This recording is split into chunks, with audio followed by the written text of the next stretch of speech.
Tensions remain high across France tonight after days of protest over the fatal shooting of a teenager by police. The 17-year-old was killed on Tuesday in a Paris suburb during a traffic stop. The officer who fired the shot has been charged now with voluntary homicide. And today, a memorial march led by the victim's mother also ended with violence. 40,000 police are now on alert across the country. 17-year-old Nail's mother led a fired-up crowd in what started as a peaceful protest for her son. But simmering tensions boiled over as people threw projectiles at police who used tear gas. The vigil turning to vandalism for some as cars were again set alight. It's the third day of unrest over Nail's killing. While the officer who shot him has now been charged, some say the problem goes much deeper. We live in France, which is supposed to mean equality, freedom, fraternity, but that doesn't exist anymore. The police make the rules and do what they want. If they decide to kill someone, they just do it. I would like it to never happen again. It shouldn't be possible to die like this, for no reason. I wouldn't want it happen to my own children. My eldest is 11. It could be him in 5 years, dying from a gunshot wound. This really needs to stop.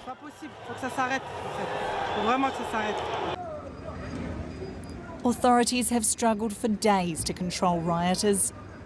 Protesters have burned a town hall outside the northern city of Lille, with public transport in Paris also targeted.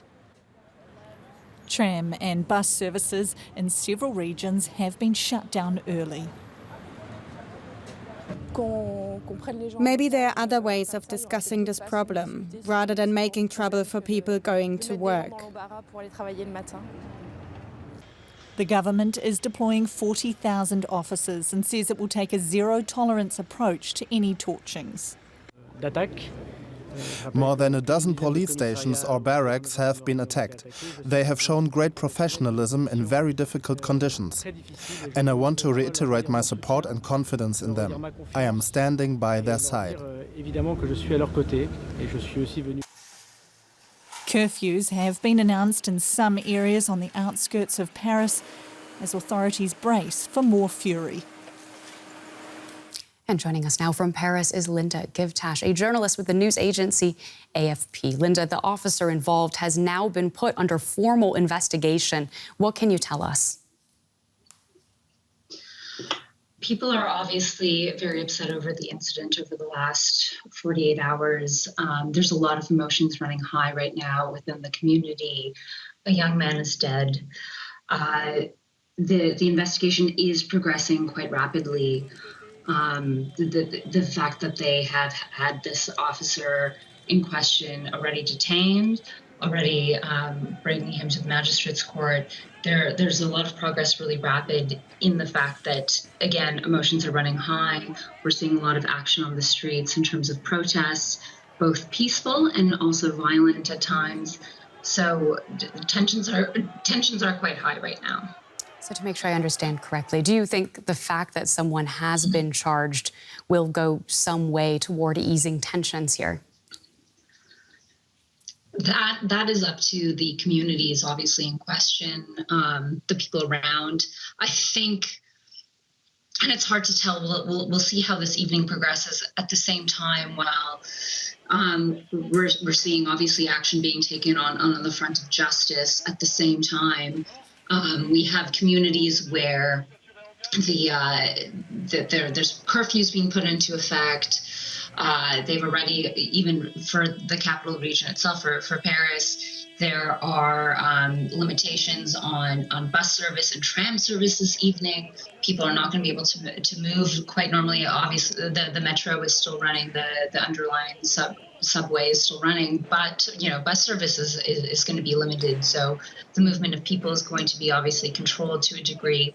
So there's multiple factors in effect at this moment, but for communities who want to see action, who want to see justice, the fact that there is someone who is under informal investigation should mean something to them. Yeah, so many protesters are saying that the death of this teenager is just the latest example of systemic racism inside French law enforcement and a culture of impunity. How big of a problem is police violence in France? I think keeping in context just the last few months of this year, not even looking earlier on, we just come off the heels of quite violent protests at times over the pension reform. I'm sure people around the world were paying attention to this, where the presidency and the government pushed through pension reforms to extend the age of retirement from 60 to 62. There were a lot of protests on that, and from that also a lot of they bubbled up into violent action. People were injured, many people were arrested.